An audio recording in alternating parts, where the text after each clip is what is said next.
ಕೊಳ ಅಥವಾ ನದಿನ ಮಾತ್ರನೇ ಯೂಸ್ ಮಾಡ್ತಾಯಿದ್ರು. ಅದಾದಮೇಲೆ ಬಂದು ಅಟ್ಲೀಸ್ಟ್ ವಾರಕ್ಕೆ ಒಂದು ದಿನ ಆದರೂ ಇದನ್ನು ಟ್ರೈ ಮಾಡಿ. ನಮ್ಮ ಸುತ್ತಲೂ ಒಂದು ಆರ ಇರುತ್ತೆ, ಅದೇ ಸ್ನಾನನ ತಪ್ಪಾಗಿ ಮಾಡಿದ್ರೆ ಏನೆಲ್ಲ ತೊಂದರೆಗಳಾಗುತ್ತೆ ಅನ್ನೋದ್ರ ಬಗ್ಗೆ ಮಾತಾಡೋಣ.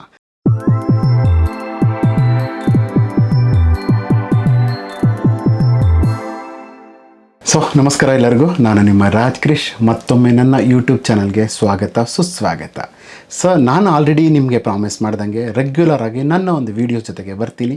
ಇದರಲ್ಲಿ ಹೇರ್ ಬಗ್ಗೆ, ಸ್ಕಿನ್ ಬಗ್ಗೆ, ಪ್ಲಸ್ ನೀವು ಯಾವ ರೀತಿ ನಿಮ್ಮ ದೇಹನ ಕೇರ್ ತೊಗೋಬೇಕು, ಪ್ಲಸ್ ಯಾವ ರೀತಿ ಎನರ್ಜೈಸ್ ಆಗಿರಬೇಕು, ಯಾವ ರೀತಿ ಒಂದು ಸೆಲ್ಫ್ ಕಾನ್ಫಿಡೆನ್ಸ್ನ ಬಿಲ್ಡ್ ಮಾಡ್ಕೋಬೇಕು, ಪ್ರತಿಯೊಂದ್ರ ಬಗ್ಗೆನೂ ಮಾತಾಡೋಣ. ಸೊ ಇನ್ನು ಯಾರೆಲ್ಲ ಸಬ್ಸ್ಕ್ರೈಬ್ ಮಾಡ್ಕೊಂಡಿಲ್ಲ, ಖಂಡಿತ ನನ್ನ ಒಂದು ಚಾನಲ್ನ ಸಬ್ಸ್ಕ್ರೈಬ್ ಮಾಡ್ಕೊಳ್ಳಿ ಅಂತ ಹೇಳ್ತಾ, ಇವತ್ತು ಟಾಪಿಕ್ ಅಂತ ನೋಡಿದ್ರಿ ಅಂದರೆ ಎಸ್ಪೆಷಲಿ ಸ್ನಾನದ ಬಗ್ಗೆ. ಸ್ನಾನದ ಮಹತ್ವ ಏನು, ಯಾವ ರೀತಿ ಸ್ನಾನ ಮಾಡಬೇಕು, ಸ್ನಾನ ಮಾಡೋದ್ರಿಂದ ಏನು ಬೆನಿಫಿಟ್ ಇದೆ, ಅದೇ ಸ್ನಾನನ ತಪ್ಪಾಗಿ ಮಾಡಿದ್ರೆ ಏನೆಲ್ಲ ತೊಂದರೆಗಳಾಗುತ್ತೆ ಅನ್ನೋದ್ರ ಬಗ್ಗೆ ಮಾತಾಡೋಣ. ನಮ್ಮ ಹಿರಿಯರು ಅಂದರೆ ಯೂಶಲಿ ಬಂದು ಇವಾಗ ನಾವೆಲ್ಲ ದೊಡ್ಡ ದೊಡ್ಡ ಸಿಟೀಸ್ನಲ್ಲಿದ್ದೀವಿ, ಬಟ್ ಆಗಲ್ಲ.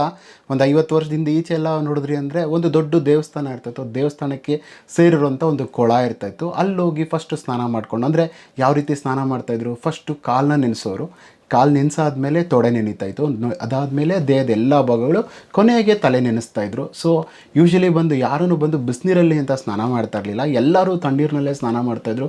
ಅದರಿಂದಾನೇ ಅವ್ರಿಗೆ ಅಷ್ಟೊಂದು ಹೆಲ್ತ್ ಇರ್ತಾಯಿತ್ತು. ಕೊಳ ಅಥವಾ ನದಿನ ಮಾತ್ರನೇ ಯೂಸ್ ಮಾಡ್ತಾಯಿದ್ರು. ಅದಾದಮೇಲೆ ಬಂದು ದೊಡ್ಡ ಮೆಟ್ರೋಪಾಲಿಟನ್ ಸಿಟಿ ಆಯಿತು. ಈ ಥರದ್ದೆಲ್ಲ ಆಗೋವಾಗ ನಾವು ಈ ಥರ ಕಲ್ಚರ್ಗಳನ್ನೆಲ್ಲ ರೂಢಿ ಮಾಡ್ಕೊಂಡ್ವಿ. ಶವರಲ್ಲಿ ಸ್ನಾನ ಮಾಡೋದು, ಇದನ್ನೆಲ್ಲ ನಾವು ರೂಢಿ ಮಾಡ್ಕೊತ ಬಂದ್ವಿ. ಸ್ನಾನದಿಂದ ಏನೆಲ್ಲ ಬೆನಿಫಿಟ್ ಅಂತ ಹೇಳಿ ತಿಳ್ಕೊಳ್ಳೋಣ.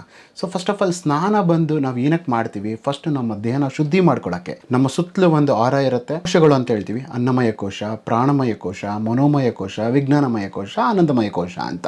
ಸೊ ಅಂದರೆ ನಾವು ಹೆಲ್ತಿಯಾಗಿರಬೇಕು, ಆನಂದವಾಗಿರ್ಬೇಕು ಅಂತ ಹೇಳಿದ್ರೆ ಎಲ್ಲ ಕೋಶಗಳು ಚೆನ್ನಾಗಿರಬೇಕು. ಅದಕ್ಕೋಸ್ಕರನೇ ದೇಹನ ಮಾತ್ರ ಶುದ್ಧಿ ಮಾಡೋದ್ರದ್ದಲ್ಲದೆ ನಮ್ಮ ಕೋಶಗಳನ್ನ ಕೂಡ, ಎಸ್ಪೆಷಲಿ ನಮ್ಮ ಪ್ರಾಣಮಯ ಕೋಶನ ಶುದ್ಧಿ ಮಾಡ್ಕೊಳ್ಳೋದಕ್ಕೋಸ್ಕರ ಕೂಡ ಸ್ನಾನ ತುಂಬ ಮಹತ್ವವಾದದ್ದು. ಸೊ ಸ್ನಾನದಿಂದ ಏನು ಬೆನಿಫಿಟ್ ಅಂತ ಹೇಳಿದ್ರೆ ನಮ್ಮ ಬಾಡಿಗೆ ಒಂದು ಎನರ್ಜಿ ಸಿಗುತ್ತೆ, ಅದಲ್ಲದೆ ನಮ್ಮ ಬಾಡಿ ಮೇಲಿರುವಂಥ ಡೆಡ್ ಸೆಲ್ಸ್ ರಿಮೂವ್ ಆಗುತ್ತೆ, ಪ್ಲಸ್ ಟಾಕ್ಸಿನ್ಸ್ ರಿಮೂವ್ ಆಗುತ್ತೆ, ಪ್ಲಸ್ ಸ್ವೆಟ್ ಕ್ಲಿಯರ್ ಆಗುತ್ತೆ. ನಮಗೆ ಯಾವುದಾದ್ರೂ ಒಂಥರ ಟೆನ್ಷನ್ನು, ಸ್ಟ್ರೆಸ್ಸು ಆ ಥರದ್ದೆಲ್ಲ ಇದ್ದರೆ ಅದೆಲ್ಲ ಕೂಡ ರಿಲ್ಯಾಕ್ಸ್ ಆಗೋದಕ್ಕೆ ಸ್ನಾನ ತುಂಬ ತುಂಬ ಮಹತ್ವಪೂರ್ಣವಾದದ್ದು. ಬಟ್ ಇದೇ ಸ್ನಾನನ ನಾವೇನಾದರೂ ಕರೆಕ್ಟಾಗಿ ಮಾಡಿಲ್ಲ ಅಂದರೆ ಏನೆಲ್ಲ ಪ್ರಾಬ್ಲಮ್ ಆಗೋದು ಅಂತ ನೋಡಿದ್ರೆ, ಹೇರ್ ಫಾಲ್ ಜಾಸ್ತಿ ಆಗುತ್ತೆ, ಎರಡನೇದು ಬಂದು ಅಂಡರ್ ಐ ಡಾರ್ಕ್ ಸರ್ಕಲ್ ಆಗುತ್ತೆ, ಪ್ಲಸ್ ನಮ್ಮ ಸ್ಕಿನ್ ಸಿಕ್ಕಾಪಟ್ಟೆ ರಿಂಕಲ್ಸ್ ಬರುತ್ತೆ, ಪ್ಲಸ್ ಡ್ರೈ ಆಗ್ಬೋದು ಸ್ಕಿನ್ನು. ಅದಲ್ಲದೆ ನೋಡಿದ್ರಿ ಅಂದರೆ ನಮಗೆ ಇಮ್ಯುನಿಟಿ ಕೂಡ ಕಡಿಮೆ ಆಗುತ್ತೆ. ಅಂದರೆ ನಮಗೆ ಡೈಜೆಷನ್ ಕಡಿಮೆ ಆಗೋದು, ಇಮ್ಯುನಿಟಿ ಕಡಿಮೆ, ಅಂದರೆ ನಾವು ಯಾವಾಗಲೂ ತುಂಬ ಟಯರ್ಡಾಗಿ ಫೀಲ್ ಆಗೋದು, ಇದೆಲ್ಲ ಕೂಡ ಸ್ನಾನದಿಂದ ಆಗುವಂಥದ್ದು. ನಿಮಗೆ ಮೈಗ್ರೇನ್ ಕೂಡ ಬರುವಂಥ ಚಾನ್ಸಸ್ ಇರುತ್ತೆ ನಾವು ಕರೆಕ್ಟಾಗಿ ಸ್ನಾನ ಮಾಡಿಲ್ಲ ಅಂದರೆ. ಸೊ ಇವಾಗ ಸ್ನಾನನ ಯಾವ ರೀತಿ ಮಾಡಬೇಕು ಅಂತ ಹೇಳಿ ನೋಡೋಣ. ನಾನು ಆಲ್ರೆಡಿ ನಿಮ್ಗೆ ಹೇಳ್ದಂಗೆ, ಸೊ ನಮ್ಮ ಪೂರ್ವಿಕರೆಲ್ಲ ಬಂದು ನದಿನಲ್ಲಿ ಸ್ನಾನ ಮಾಡ್ತಾಯಿದ್ರು, ಅಥವಾ ಕೊಳದಲ್ಲಿ ಹೋಗಿ ಸ್ನಾನ ಮಾಡಿ ಬರೀ ಲೈಕ್ ತೇವದ ಮೈನಲ್ಲೇ ಸುಮ್ಮನೆ ಟವಲ್ನಲ್ಲಿ ಲೈಟಾಗಿ ಡ್ರೈ ಮಾಡ್ಕೊಂಡು ಹಂಗೆ ದೇವಸ್ಥಾನ ಸುತ್ತಾಯಿದ್ರು. ಆವಾಗ ದೇವಸ್ಥಾನ ಸುತ್ತ ಹೋಗ್ಲಿ ಹೆಂಗಿರ್ತಾಯಿತ್ತು, ಕಿಲೋಮೀಟ್ರ್ ಗಟ್ಟಲೆ ದೇವಸ್ಥಾನದ ಒಳಗಡೆ ಪ್ರಾಂಗಣ ಇರ್ತಾಯಿತ್ತು. ಬರೀ ಕಾಲಿನಲ್ಲಿ ಯಾವಾಗ ಫುಲ್ ಬಾಡಿ ವೆಟ್ಟಾಗಿ ನಾವು ಯಾವಾಗ ದೇವಸ್ಥಾನ ಸುತ್ತಕ್ಕೆ ಸ್ಟಾರ್ಟ್ ಮಾಡ್ತೀವಿ, ನಮ್ಮ ಆಧ್ಯಾತ್ಮಿಕವಾಗಿ ನಾವು ಕನೆಕ್ಟ್ ಆಗೋದಕ್ಕೂ ಸಪೋರ್ಟ್ ಆಗುತ್ತೆ. ಆಕ್ಯುಪಂಚರ್ ಆಗ್ತಾಯಿತ್ತು. ಅಂದರೆ ಅದರಿಂದ ನಮಗೇನಾಗುತ್ತೆ, ನಮ್ಮ ಬಾಡಿನಲ್ಲಿರುವಂಥ ಎಲ್ಲ ಆರ್ಗನ್ಗೂ ಎನರ್ಜೈಸ್ ಆಗಿ, ಪ್ಲಸ್ ನಾವು ಹೆಲ್ತಿಯಾಗಿ ಫೀಲ್ ಮಾಡೋದಕ್ಕೆ ಸಪೋರ್ಟ್ ಎಲ್ಲ ಆಗ್ತಾಯಿತ್ತು. ಬಟ್ ಇವತ್ತು ಆ ಥರ ಎಲ್ಲ ಇಲ್ಲ. ನಾವು ಅದನ್ನೆಲ್ಲ ಯೋಚನೆ ಮಾಡೋದಕ್ಕೂ ಖಂಡಿತ ಕಷ್ಟ ಆಗುತ್ತೆ. ಬಟ್ ನಾವು ಮನೆಯಲ್ಲಿ ಸ್ನಾನ ಮಾಡುವಾಗ ಯಾವ ರೀತಿ ರುಟೀನ್ ನೋಡ್ಕೋಬೇಕು ಅನ್ನೋದು ತುಂಬ ತುಂಬ ಇಂಪಾರ್ಟೆಂಟು. ಫಸ್ಟು ನಾವು ಸ್ನಾನಕ್ಕೆ ಅಂತ ಹೋಗುವಾಗ ಹರಿಬರಿನಲ್ಲಿ ಹೋಗಬಾರ್ದು. ಅಟ್ಲೀಸ್ಟ್ ತುಂಬ ಬೇಗ ಸ್ನಾನ ಮಾಡ್ಕೊಂಡು ಬರೋದು ತಪ್ಪು, ಅಥವಾ ತುಂಬ ಟೈಮ್ ಇಟ್ಕೊಂಡು ಸ್ನಾನ ಮಾಡೋದು ತಪ್ಪು. ಒಂದು ಎರಡನೇದು ಬಂದು ಯಾವತ್ತೂ ಅಷ್ಟೇ ತಣ್ಣೀರಿನಲ್ಲೇ ಸ್ನಾನ ಮಾಡಬೇಕು, ಅದು ತುಂಬ ತುಂಬ ಉತ್ತಮ. ಸೊ ಬಿಸಿನೀರು ಅನ್ನೋದು ಖಂಡಿತ ಒಳ್ಳೆಯದಲ್ಲ ನಮ್ಮ ದೇಹಕ್ಕೆ, ಇನ್ನೂ ಡ್ರೈ ಆಗುತ್ತೆ, ಪ್ಲಸ್ ತುಂಬ ಬೇಗ ನಮಗೆ ವಯಸ್ಸದಂಗೆ ಕಾಣುತ್ತೆ, ಸ್ಯಾಗಿ ಆಗುತ್ತೆ ಸ್ಕಿನ್ ಎಲ್ಲ. ಸೊ ಆ ಕಾಲದಲ್ಲೆಲ್ಲ ಬಂದು ಅಟ್ಲೀಸ್ಟ್ ಡೈಲಿ ಬಂದು ಮೈಗೆಲ್ಲ ಎಣ್ಣೆ ಹಚ್ಕೊಂಡು ಸ್ನಾನ ಮಾಡ್ತಾಯಿದ್ರು. ಬಟ್ ಇವತ್ತು ನಮಗಂತ ಒಂದು ಆಪ್ಷನ್ನು ಅಥವಾ ಟೈಮ್ ಸಿಗಲ್ಲ ಅನ್ನೋವಾಗ ನಮ್ಮ ರುಟೀನು ರೆಗ್ಯುಲರಾಗಿ ಸಿಕ್ಕಾಪಟ್ಟೆ ಬ್ಯುಸಿ ಇರೋವಾಗ ಏನು ಮಾಡ್ಬೋದು ಅಂದರೆ ಅಟ್ಲೀಸ್ಟ್ ವಾರಕ್ಕೊಂದಿನ ಆದರೂ ಖಂಡಿತ ಬಾಡಿಗೆ ಎಣ್ಣೆ ಹಚ್ಕೊಂಡು ಸ್ನಾನ ಮಾಡೋದು ತುಂಬ ತುಂಬ ಉತ್ತಮ. ಈವನ್ ತಲೆಗೂ ಕೂಡ ಅಷ್ಟೇ. ಸೊ ಹೇಗೆ ಸ್ನಾನ ಮಾಡಬೇಕಂತೇಳಿದ್ರೆ, ಯಾವುದಾದ್ರೂ ಒಂದು ಎಣ್ಣೆ ತೊಗೊಂಡು, ಯೂಶ್ವಲಿ ಬಂದು ಕೊಬ್ಬರಿ ಎಣ್ಣೆ ಹಚ್ಕೋಬೋದು, ಅಥವಾ ನೀವು ಸಾಧ್ಯವಾದರೆ ಸೆಸೆಮ್ ಆಯಿಲ್ ಅಂದರೆ ಎಳ್ಳೆಣ್ಣೆ ಹಚ್ಕೋಬೋದು. ಹರಳೆಣ್ಣೆ ಕೂಡ ತುಂಬ ತುಂಬ ಉತ್ತಮ. ಸೊ ಯಾಕೆ ಹಚ್ಬೇಕಂತ ಹೇಳಿದ್ರೆ, ತೊಗೊಂಡು ಕೈನಲ್ಲಿ ಚೆನ್ನಾಗಿ ಸ್ವಲ್ಪ ಎನರ್ಜೈಸ್ ಮಾಡ್ಕೊಳ್ಳಿ. ಅಂದರೆ ಆ ಎಣ್ಣೆನ ಸ್ವಲ್ಪ ಹೀಟ್ ಮಾಡಿಕೊಂಡು ಕೈನೆಲ್ಲ ಹಾಕ್ಕೊಂಡು ಈ ಥರ ಫುಲ್ ಟೋಟಲ್ ಆಗಿ ಎಲ್ಲ ಕಡೆನೂ ಪ್ರೆಷರ್ ಕೊಟ್ಟು ಒಂದ್ಸಲ ಈ ಥರ ಮಾಡೋವಾಗ ನಿಮ್ಮ ಬಾಡಿನಲ್ಲಿ ಆ ಎಣ್ಣೆ ಅಂಶ ನೀಟಾಗಿ ನಿಮ್ಮ ಸ್ಕಿನ್ ಒಳಗಡೆ ಇಳಿಯುತ್ತೆ. ಪ್ಲಸ್ ನಿಮ್ಮ ಸ್ಕಿನ್ನಲ್ಲಿರುವಂಥ ಟಾಕ್ಸಿನ್ಸ್ ಈಚೆ ಬರುತ್ತೆ. ಸೊ ಇದರಿಂದ ನಿಮ್ಮ ಬಾಡಿ ಎನರ್ಜೈಸ್ ಆಗುತ್ತೆ. ಸೊ ನೀವು ಪ್ರತಿ ಸಲ ಸ್ನಾನ ಮಾಡೋವಾಗಲೂ ಅಟ್ಲೀಸ್ಟ್ ವಾರಕ್ಕೆ ಒಂದು ದಿನ ಆದರೂ ಇದನ್ನು ಟ್ರೈ ಮಾಡಿ. ನಾನು ನೈಟಲ್ಲಿ ಏನು ಮಾಡ್ತೀನಿ ಅಂದರೆ ಫಸ್ಟೇ ತಲೆಗೆ ಚೆನ್ನಾಗಿ ಹರಳೆಣ್ಣೆ ಹಚ್ಕೊಂಬಿಡೋದ್ರಿಂದ ಏನಾಗುತ್ತೆ, ಒಂದು ಕಣ್ಣೆಲ್ಲ ಸಿಕ್ಕಾಪಟ್ಟೆ ತಂಪಾಗುತ್ತೆ, ಪ್ಲಸ್ ಹೀಟ್ನ ಫುಲ್ ನೀಟಾಗಿ ಬಾಡಿನಲ್ಲಿರೋ ಹೀಟ್ನ ರಿಮೂವ್ ಮಾಡುತ್ತೆ, ಪ್ಲಸ್ ಬ್ರೈನ್ ಸಿಕ್ಕಾಪಟ್ಟೆ ಕೂಲ್ ಆಗುತ್ತೆ, ಪ್ಲಸ್ ನಿಮಗೆ ಅನ್ವಾಂಟೆಡ್ ಅಂದರೆ ಕಣ್ಣು ಉರಿ ಆಗೋದು ಅಥವಾ ಸಿಕ್ಕಾಪಟ್ಟೆ ಬ್ರೈನ್ ಹೀಟ್ ಆದ್ರೇ ಬಂದು ನಿಮ್ಗೆ ಈ ಥರದ್ದೆಲ್ಲ ಪ್ರಾಬ್ಲಮ್ ಆಗುತ್ತೆ.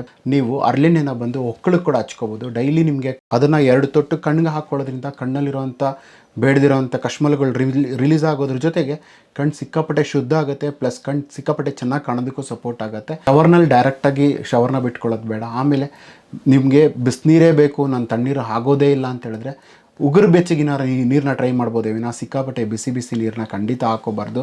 ಅವಾಯ್ಡ್ ಮಾಡೋದು ತುಂಬ ತುಂಬ ಉತ್ತಮ. ಇಲ್ಲ ನನ್ನ ಕೈಯಲ್ಲಿ ಆಗೋದೇ ಇಲ್ಲ ಅಂದರೆ 3 ಥರ ಬಾಡಿ ಟೈಪ್ ಇದೆ. ಒಂದು ವಾತ ಮತ್ತು ಪಿತ್ತ ಮತ್ತು ಕಫ. ಅಂದರೆ ವಾತ ಬಾಡಿ ಮತ್ತು ಪಿತ್ತ ಬಾಡಿ ಇಬ್ರಿಗೂ ಅಂಥದ್ದು ಏನೂ ತೊಂದರೆ ಆಗೋಲ್ಲ. ಬಟ್ ಕಫ ಬಾಡಿ ಅವ್ರಿಗೆ ಏನಾಗುತ್ತೆ, ಸ್ವಲ್ಪ ತಣ್ಣೀರು ಹಾಕ್ಕೊಂಡಿದ್ದ ತಕ್ಷಣ ಶೀತ ಆಗೋದು, ಉಗುರು ಬೆಚ್ಚಗಿನ ನೀರನ್ನ ನೀವು ಸ್ನಾನ ಮಾಡ್ಬೋದು. ಸ್ನಾನ ಮಾಡೋದು ತುಂಬ ಇಂಪಾರ್ಟೆಂಟು. ಊಟ ಮಾಡಿಬಿಟ್ಟು ಸ್ನಾನ ಮಾಡಿ ಒಂದ್ಸಲ, ಸ್ನಾನ ಮಾಡಿದ್ಮೇಲೆ ಊಟ ಮಾಡಿ ನೋಡಿ. ಸೊ ಇದೆರಡರಲ್ಲೂ ಏನು ಡಿಫ್ರೆನ್ಸ್ ಅಂತೇಳಿ ತಿಳ್ಕೊಳ್ಳೋಕ್ಕೆ ಒಂದ್ಸಲ ಟ್ರೈ ಮಾಡಿ ನೋಡಿ, ನಿಮ್ಗೆ ಅರ್ಥ ಆಗುತ್ತೆ. ಸ್ನಾನ ಮಾಡಿದ್ಮೇಲೆ ಊಟ ಮಾಡಬೇಕು ಅಥವಾ ಬೇರೆ ಏನಾದರೂ ತೊಗೋಬೇಕು ಅಂದರೆ, ನೀವು ಆಹಾರ ತಿಂದಿದ ಮೇಲೆ ಸ್ನಾನ ಮಾಡೋದ್ರಿಂದ ಒಂದು ಡೈಜೆಷನ್ ಪ್ರಾಬ್ಲಮ್ ಆಗುತ್ತೆ, ಕಲ್ಲುನಲ್ಲಿ ಬೇಡದಿರೋಂಥ ಪ್ರಾಬ್ಲಮ್ಸ್ ಎಲ್ಲ ಬರೋದಕ್ಕೆ ಸ್ಟಾರ್ಟ್ ಆಗ್ಬೋದು. ಈವನ್ ಮೈಗ್ರೇನ್ ಕೂಡ ನಿಮಗೆ ಬರ್ಬೋದು. ಅದಕ್ಕೋಸ್ಕರ ಯಾವ ಸೋಪ್ ಯೂಸ್ ಮಾಡಬೇಕು ಅಂತ ಕೇಳ್ತೀರಾ. ಇಲ್ಲಿ ಬಾಡಿನ ಬಂದು pH ಬ್ಯಾಲೆನ್ಸ್ ಅಂತ ಹೇಳ್ತೀವಿ. ಅಂದರೆ ನಾವು ಮೇಕಪ್ ಮಾಡೋವಾಗ ಕೂಡ ಮೇಕಪ್ಗೆ ಇಂಪಾರ್ಟೆಂಟು, ಮೇಕಪ್ ಮುಂಚೆ ಸ್ಕಿನ್ನ pH ಬ್ಯಾಲೆನ್ಸ್ ಮಾಡೋಂಥದ್ದು. ಸ್ನಾನದಲ್ಲಿ ಕೂಡ pH ಅನ್ನೋದು ತುಂಬ ಇಂಪಾರ್ಟೆಂಟ್ ಇರುತ್ತೆ. ಯಾವಾಗಲೂ ಅಷ್ಟೇ ಅಸಿಡಿಕ್ ಬಾಡಿ ಆಗಿದ್ದರೆ ಸಿಕ್ಕಾಪಟ್ಟೆ ಡ್ರೈ ಆ್ಯಂಡ್ ಡ್ಯಾಮೇಜು, ರಿಂಕಲ್ಸ್ ಬರೋಂಥ ಚಾನ್ಸಸ್ ಇರುತ್ತೆ. ಸೊ ಅದಕ್ಕೋಸ್ಕರ ಆಲ್ಕಲಿನ್ ಬಾಡಿ ಸಿಕ್ಕಾಪಟ್ಟೆ ಒಳ್ಳೆಯದು. ಸೊ ಆಲ್ಕಲಿನ್ ಆಗೇ ಇರಬೇಕು ಅಂತ ಹೇಳಿದ್ರೆ ನಾವು ಯೂಸ್ ಮಾಡೋವಂಥ ಸೋಪ್ಸು ನಮ್ಗೆ ಗೊತ್ತಿರಬೇಕು. ಸೊ ಅದರಲ್ಲಿ ಒಂದು ಗ್ರೇಡ್ 1 ಗ್ರೇಡ್ 2 ಸೋಪ್ಸ್ ಅಂತೆಲ್ಲ ಹೇಳ್ತಾರೆ. ಸೊ ಗ್ರೇಡ್ 2 ಸೋಪ್ ಅನ್ನೋದು ಬಂದು ಟಾಯ್ಲೆಟ್ ಸೋಪ್ ಆಗಿರುತ್ತೆ. ಅಂದರೆ ಅದು ನೀವು ವಾಶ್ರೂಮ್ಗೆ ಹೋಗಿ ಕೈ ತೊಳ್ಕೊಳ್ಳೋಕ್ಕೆ, ಕೈನ ಕ್ಲೀನ್ ಮಾಡ್ಕೊಳ್ಳೋದಕ್ಕೆ ಯೂಸ್ ಮಾಡೋವಂಥದ್ದು ಟಾಯ್ಲೆಟ್ ಸೋಪು. ಅದು ಬಂದು ನಿಮ್ಮ ಸ್ನಾನಕ್ಕೆ ಒಳ್ಳೆಯದಲ್ಲ. ಅದಕ್ಕಿಂತ ಬೆಸ್ಟ್ ನೀವು ಬಾತಿಂಗ್ ಸೋಪ್ನೇ ಯೂಸ್ ಮಾಡಿ. ಸೊ ಬಾತಿಂಗಲ್ಲೂ ಕೂಡ ಗ್ಲಿಸ್ರಿನ್ ಇರೋವಂಥದ್ದು ಅಥವಾ ಆಲ್ಮಂಡ್ ಆಯಿಲ್ ಇರೋವಂಥದ್ದು. ಸೊ ನೀವು ಸೋಪ್ ಯೂಸ್ ಮಾಡೋದ್ರಲ್ಲಿ ಏನೆಲ್ಲ ಕೆಮಿಕಲ್ಸ್ ಇದೆ ನಾನು ಅಲ್ಲಿ ಆಲ್ರೆಡಿ ಮೆನ್ಷನ್ ಮಾಡಿರ್ತೀನಿ ನೋಡಿ. ಸೊ ಹ್ಯಾಂಡ್ ಮೇಡ್ ಸೋಪ್ಸ್ ಅಂತ ಸಿಗುತ್ತೆ, like coconut oil, almond oil, ಆ ಥರದ್ರಲ್ಲೇ ಮಾಡಿರೋಂಥ ಸೋಪ್ ಸಿಗ್ತವೆ, ಎಲ್ಲ ಕಡೆಯೂ ಸಿಗ್ತಾ ಇದೆ. ಅಂಥ ಯಾವುದಾದ್ರೂ ಒಂದು ಸೋಪ್ನ ನೀವು ಸ್ನಾನಕ್ಕೆ ಬಳಸೋದು ತುಂಬ ಉತ್ತಮ. ಸೊ ಲೇಟರ್ ವೀಡಿಯೋಸ್ನಲ್ಲಿ ಸೋಪ್ ಅಲ್ಲದೆ ಸೊ ನಮ್ಮ ಬಾಡಿ ವಾಶ್ಗೆ ಅವನ್ನೆಲ್ಲ ಯೂಸ್ ಮಾಡ್ಕೋಬೋದು, ಮನೆಯಲ್ಲೇ ಯಾವ ರೀತಿ ತಯಾರಿಸ್ಕೋಬೋದು, ಅದ್ರ ಬಗ್ಗೆ ಎಲ್ಲ ನಾನು ಲೇಟರ್ ಮಾತಾಡೋಣ ಅಂತ ಇದ್ದೀನಿ. ಬಟ್ ಇದ್ರ ಮುಂಚೆ ನಿಮ್ಗೆ ಇದನ್ನು important topic plus important information ಅಂತ ಹೇಳಿ ಕೊಡೋದಕ್ಕೆ ಇಷ್ಟಪಡ್ತಿದ್ದೀನಿ. ಸೊ ಇಷ್ಟು ಬಂದು ಸ್ನಾನದ ಬಗ್ಗೆ ನಿಮ್ಗೆ ಗೊತ್ತಾದರೆ ಸಿಕ್ಕಾಪಟ್ಟೆ ಹೆಲ್ಪ್ ಆಗುತ್ತೆ. ಸೊ ಈ ವಿಡಿಯೋ ನಿಮ್ಗೆ ಎಷ್ಟು ಯೂಸ್ ಆಯಿತು, ಇದರಿಂದ ನೀವು ಏನು ಕಲ್ತ್ರಿ, ಸೊ ಈ ಥರ ನೀವು ನೆಕ್ಸ್ಟ್ ನಿಮ್ಮ ಜನ್ರೇಷನ್ ಆದಮೇಲೆ ನಿಮ್ಮ ಮಕ್ಕಳಿಗೂ ಕೂಡ ಇದನ್ನೆಲ್ಲ ಹೇಳ್ಕೊಡ್ಬೇಕಾಗುತ್ತೆ. ಇವತ್ತು ನಮ್ಮ ಮಕ್ಕಳಿಗೆ ಹೆಲ್ತ್ ಇಶ್ಯೂಸ್ ಬರೋದಾಗಲಿ ಅಥವಾ ಮೈಗ್ರೇನ್ ಬರೋದಾಗಲಿ ಅಥವಾ ಸೊ ಇದನ್ನೆಲ್ಲ ನಾವು ಅವಾಯ್ಡ್ ಮಾಡಿಬಿಟ್ರೇ ಸಾಕು, ನಾವು ಎಷ್ಟೋ ಹೆಲ್ತಿಯಾಗಿರ್ತೀವಿ. ಪ್ಲಸ್ ಸಣ್ಣ ಟಿಪ್ಸು, ಸಣ್ಣ ವಿಷಯಗಳು ನಮ್ಮನ್ನು ಎಲ್ಲೋ ತೊಗೊಂಡೋಗಿ ಬಿಡುತ್ತೆ ಅಂತ ನಿಮ್ಗೆ ಹೇಳೋಕ್ಕೆ ಇಷ್ಟಪಡ್ತಾಯಿದ್ದೀನಿ. ಐ ಥಿಂಕ್ ಈ ವಿಡಿಯೋ ಇಷ್ಟ ಆಯ್ತು ಅಂತ ಹೇಳಿದ್ರೆ ಕೆಳಗಡೆ ಕಾಮೆಂಟಲ್ಲಿ ನಿಮ್ಗೇನು ಅನ್ನಿಸ್ತು ಅಂತೇಳಿ ಕಾಮೆಂಟ್ ಮಾಡಿ. ಯಾವ ವಿಷಯದ ಬಗ್ಗೆ ನಾನು ಮಾತಾಡಬೇಕು ಅಂತ ನಿಮ್ಗೆ ಅನಿಸುತ್ತೋ ಆ ಒಂದು ವಿಷಯದ ಬಗ್ಗೆ ನೀವು ಕೆಳಗಡೆ DM ಮಾಡಿ. ನಾನು ಅದ್ರ ಬಗ್ಗೆ ಖಂಡಿತ ನೆಕ್ಸ್ಟ್ ವೀಡಿಯೋಸ್ನಲ್ಲಿ ಮಾತಾಡೋಕ್ಕೆ ನಾನು ಕೂಡ ರೆಡಿ ಇರ್ತೀನಿ. Wish you all the best.